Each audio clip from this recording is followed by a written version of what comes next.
গরুর মাংস খেতে আমরা সবাই পছন্দ করি, এর সাথে সাথে মা দাদিদের হাতে রান্নার স্বাদটাও মিস করি। দিন দিন আমরা যত প্রফেশনাল হচ্ছি, মায়ের হাতের সেই অথেন্টিক টেস্টটা এখন দুর্লভ হয়ে যাচ্ছে। আজকের রেসিপিতে আমার মায়ের হাতের মাংস রান্নার মেথডটি ফলো করব। এত ইজি প্রসেস, তাছাড়া রান্নার র ফ্লেভারের সাথে অসাধারণ টেস্টে মাংস রান্না দেখে আপনি নিজেই অবাক হবেন। গত ভিডিওতে গরুর পায়া নিয়ে একটা রেসিপি ট্রাই করেছিলাম, আই বাটন থেকে দেখে নিতে পারেন। তো আজকের রেসিপিটি শুরু করি। আপনারা দেখছেন টেস্টি কুক চ্যানেল। এরকম ভিডিও আরো দেখতে চাইলে চ্যানেলটি সাবস্ক্রাইব করে সাথে থাকুন। প্রথমে একটি বাটিতে হাড় ছাড়া 1 কেজি মাংসকে ভালোভাবে পরিষ্কার করে নিয়ে নিলাম। অতঃপর এতে আমি মশলাগুলো দিয়ে দেব।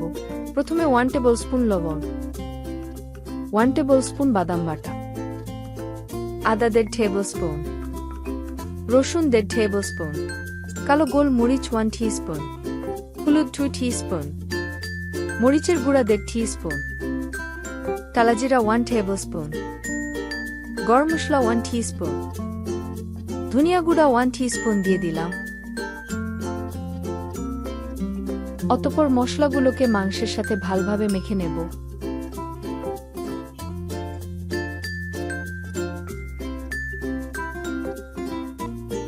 তারপর একটি প্যানে 80 ml এর মতো সরিষার তেল দিয়ে প্যানের চারপাশে ছড়িয়ে দিলাম এবং মিডিয়াম হিটে গরম করে নেব।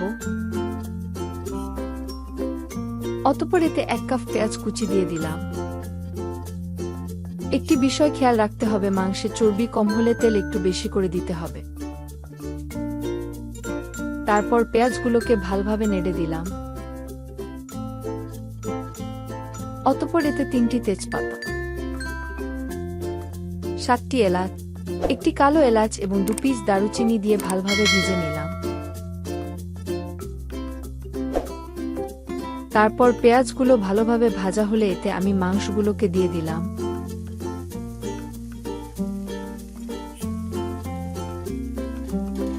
এবং ভালোভাবে নেড়ে ডাকনি দিয়ে মিডিয়াম লো হিটে কষিয়ে নেব।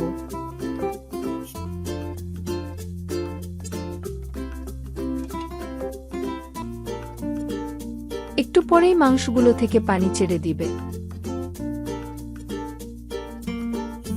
আমি পানিগুলো শুকিয়ে মাখো মাখো হওয়া পর্যন্ত কষাতে থাকব।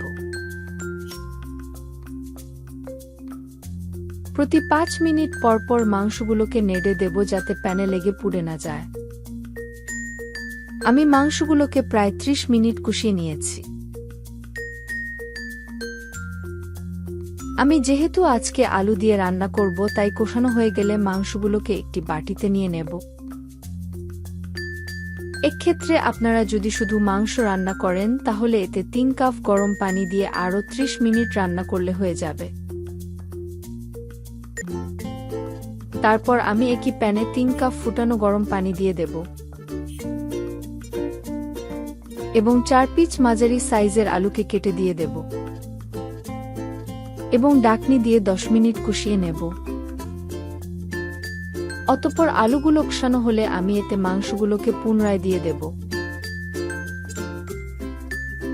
তার সাথে সাথে ভালো করে নেড়ে দেব এবং আরও 20 মিনিট কুক করে নেব।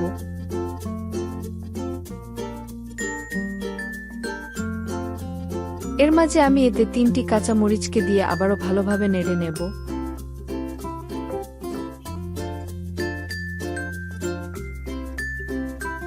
আমার প্রায় 20 মিনিট কুক করা হয়ে গেছে। এখন আমি একটু চেক করে দেখব এর ঝাল, লবণ সবকিছু ঠিকঠাক হয়েছে কিনা।